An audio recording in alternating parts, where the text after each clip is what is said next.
C'est un match, je pense qu'on a dans l'ensemble, le score est mérité. Et voilà, on a 4 points en 2 matchs, on n'a pas perdu, donc on continue comme ça. Vous avez été à l'origine du premier but, buteur lors du premier match. Est-ce que vous êtes conscient que vous réalisez une très grande CAN pour l'instant? Très grande CAN, je sais pas, mais en tout cas, je suis content d'aider mon équipe.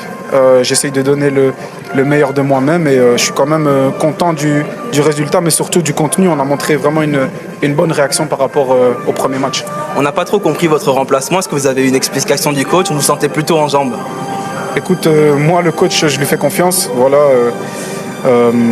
J'aurais préféré continuer, mais il faut respecter les choix. Et il y a d'autres aussi qui sont là pour apporter leur palette. Donc le plus important, c'est l'équipe. Merci, félicitations. Ça a été un beau match. Et ouais, on aurait dû gagner, mais malheureusement, on n'a pas pu concrétiser tous nos occasions. Après, c'est pas un problème, je pense que c'est le football. On avait en face de nous une belle équipe congolaise qui ont aussi, je dirais, mérité le point. Donc, tant mieux, on va essayer de préparer le prochain match. Est-ce que vous étiez préparé à un match aussi difficile? Oui. Je pense que surtout la CAN, il faut se préparer tout le temps.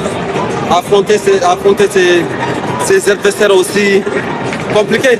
Après, je pense que c'est normal. Il faut des fois faire ces points-là. Je pense que il faut aussi. On aurait dû gagner, comme je l'ai dit tout à l'heure. On aimerait gagner, mais bon, après, je pense que le point aussi n'est pas mal.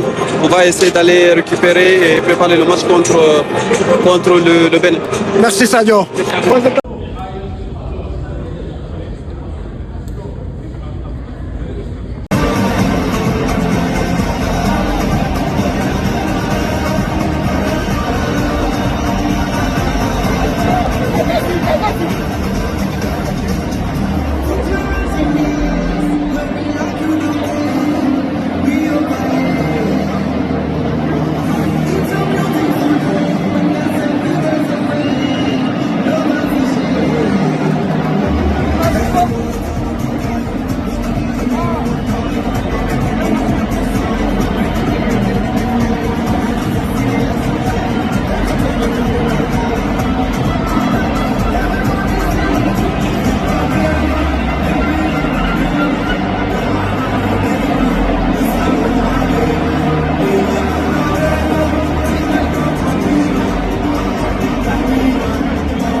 À travers l'accès à l'électricité, des territoires lointains vivent à nouveau le retour de l'État comme garant du bien-être commun, conformément à la vision du président de la République, chef de l'État, son Excellence M. Félix Antoine Tshisekedi.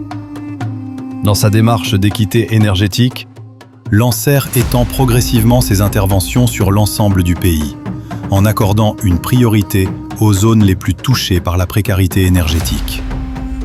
Dans l'espace Grand Équateur, sous l'égide du ministre des Ressources hydrauliques et de l'électricité, son Excellence Aimé Molendo Sakombi, 2 centrales solaires photovoltaïques sont développées simultanément. À Bongandanga, dans la province de la Mongala, à Basankusu, dans la province de l'Équateur. Ces projets marquent une étape importante dans l'accès à l'énergie moderne dans ces territoires. Accompagnant la mise en œuvre sur le terrain, le directeur général de l'ANSER, M. Cyprien Mussimar, fait état d'un niveau d'avancement significatif. Basankusu, construction d'une centrale de 700 kW crête, avec un taux d'exécution de travaux estimé à 96%. Bongandanga, construction d'une centrale de 300 kW crête pour un taux d'exécution de travaux à hauteur de 85%.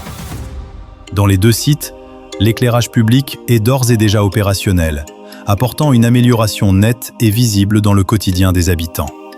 Là où la nuit avait longtemps occulté les rêves des communautés, se lève désormais un jour nouveau. Et là où l'accès à l'électricité est restauré, c'est le retour de l'autorité de l'État qui est rétabli. En serre, pour un nouveau jour sur la RDC.